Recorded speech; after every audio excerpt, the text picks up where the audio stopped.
Right, so yan mga ka-TV, no, gusto ko lang po kayong i-update dito sa YouTube channel natin. So itong channel na to, which is buhay pa talaga to, and gusto ko lang po ipakita sa inyo kung magkano yung kinikita natin ito sa mga videos natin na about sa finance, no. And yung iba kasi marami pa rin nagtatanong sa akin dun sa mga comment section, no. Sabi nila, kano nga ba talaga yung kinikita ko sa mga videos na ginagawa ko, and hindi naman po ako permanent na nag-upload ng video. So ganito po kasi yan, sometimes is syempre mabusy din tayo, hindi na natin masilip yung YouTube natin, and gusto nyo makita, no, kung magkano nga ba talaga yung kinikita natin, at mga old videos natin, no, ipakita ko rin sa inyo kung magkano nga ba yung kinita natin. So itong video na to is para lang to sa nag-comment, no, doon sa mga previous video natin na nagtatanong kung magkano nga ba talaga ang kinikita natin. Kasi ito po is hindi po ito to brag, ha. Ito po is para lang po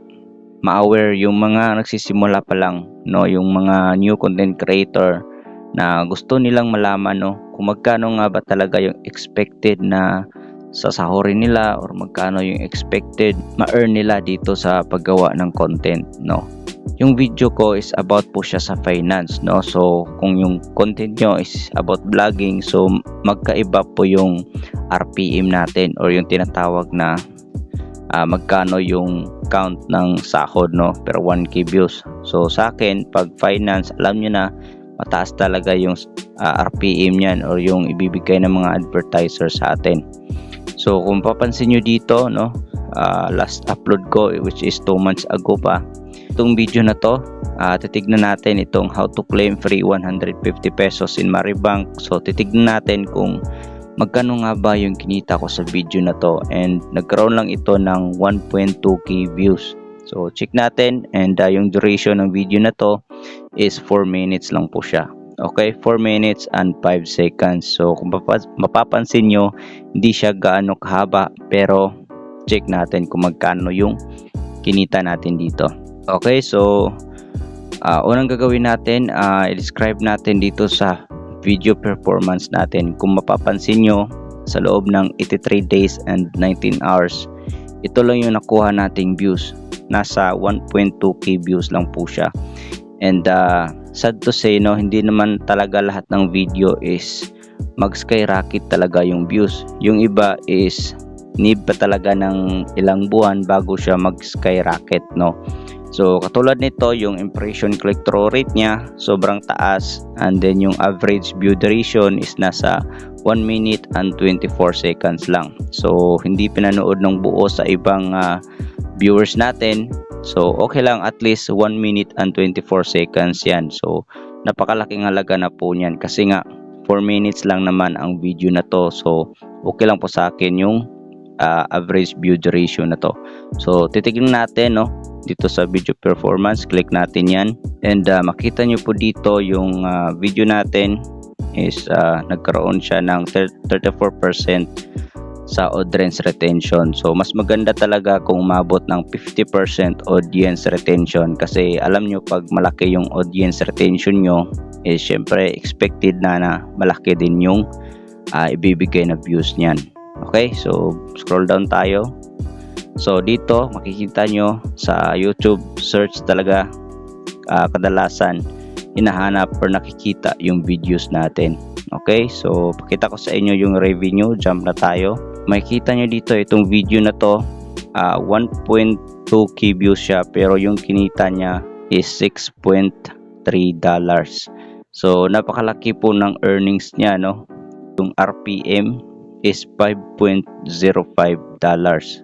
So per 1,000 views, yan po yung kikitain natin, which is $5.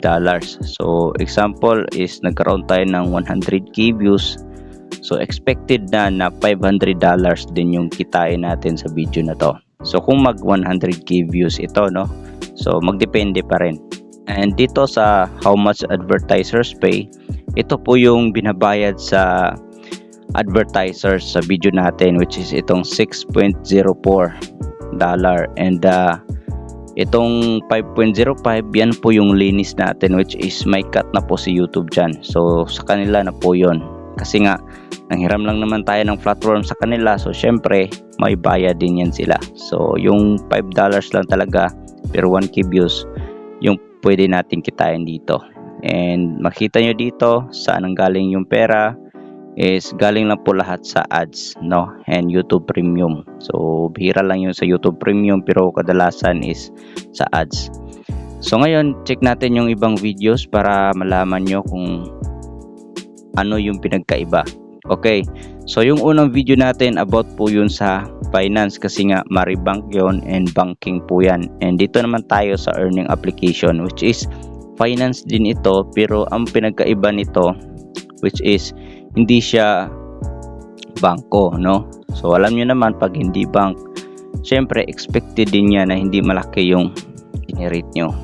Okay, so dito kung mapapansin nyo, yung average view duration niya is 1 minute lang siya compared doon sa na-check natin nung una, which is malaki siya kasi nga 1 minute and 24 seconds po yon. And dito 1 minute and 1 second lang. And check natin yung kanyang revenue. Okay, so dito kung makikita nyo sa revenue, which is maliit po yung bigayan dito. So yung binayad ng advertiser sa atin, which is $2.52, and yung linis natin, which is $1.92. Akin na ito na RPM compare sa ibang channels, kasi nga more on finance po yung content natin. So kaya lang hindi po nag-boom yung views natin, kaya nga maliit lang din yung kinikita natin dyan. Pero kung mabot talaga yung time na mag-boom yan, syempre tataas din yung income nyo dito. Okay, so ipakita ko sa inyo yung mga videos ko. Sobrang tagal na, pero until now nag-generate pa rin ng income. So check natin dito sa sort by, ipakita ko sa most viewed. Okay, so wait lang natin. So ito po siya, kung makita nyo po dito, about po ito sa GCash, no, and paano mag-increase ng limit up to 500k. Kung papapansin nyo dyan, 3 years ago na po yung video na yan. Okay, open lang natin. So dito expected na talaga na malaki yung revenue, kasi makita nyo dyan yung views niya sobrang taas talaga, pati yung watch time hours na binibigay niya, at yung estimated revenue $786. So check natin dito yung kanyang RPM. Okay, so para makita nyo talaga kung magkano yung RPM natin.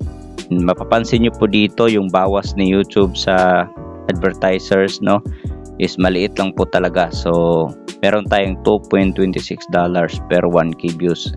Kaya nagkaroon tayo ng $786 dito sa video na to. Okay, itong how to increase GCash limit, no, to 500k. So yung $786, sobrang laki na po niyan, and bihira lang po yung kitain nyo dito talaga.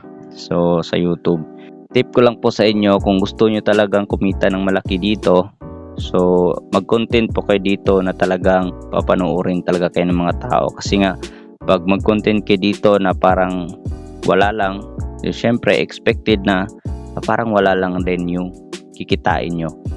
Okay, so dito mapapansin nyo, ito yung videos ko na may pinakamalaking views, pero hindi yan yung video na may pinakamalaking kita, kasi nga magdepende po talaga sa RPM yung kita natin. So kahit maliit or malaki man yung views natin. So pakita ko dito yung isang videos ko. Ito siya, itong Easy Money app. And update ko lang kayo, wala na po itong application na to. June 25 ko pa ito na upload 2022. So sobrang tagal na, almost 4 years na din po itong video na to. So sobrang tagal na talaga. And kung makikita nyo dito, meron lang siyang 86k views, pero yung estimated revenue niya is umabot ng $2.9k. So check natin yung kanyang RPM. Punta kayo dito sa revenue. And titignan natin dito. So wait lang po natin.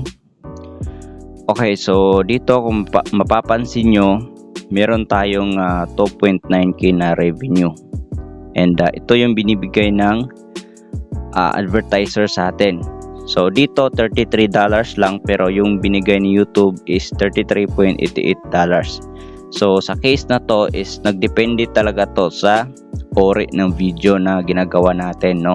Wala po itong detalyadong explanation, no, kung ano talaga yung dahilan, pero based on my experience talaga, which is nagdepende lang po itong RPM sa videos na ginagawa natin. Itong application na to is earning up po ito, and ngayon hindi na ito nag-i-exist ha. Dati pa po ito.